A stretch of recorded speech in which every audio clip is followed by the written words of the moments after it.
So this is Pathways to Providence Nurse Camp.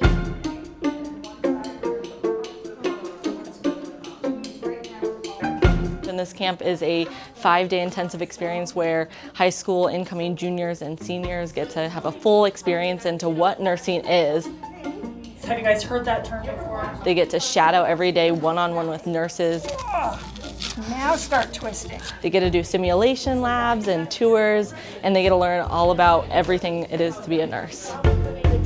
I saw like an advertisement at my school and I just really wanted to try it out. It totally is like rocked my world because you get to like see so many different departments, see what it's like to be a nurse, everything that's required. It's so cool. There's no pulse, right? Push a little bit harder. I was looking into going into family medicine for a while, but recently nursing is like really high on my list. Her rate's really good. She's right at 110. And we're going to give 5 milliliters per kilogram. We've gotten it from day one of our shadows yesterday and our cohort last year of kids saying, I thought I wanted nursing, but now I really know that I want to do nursing.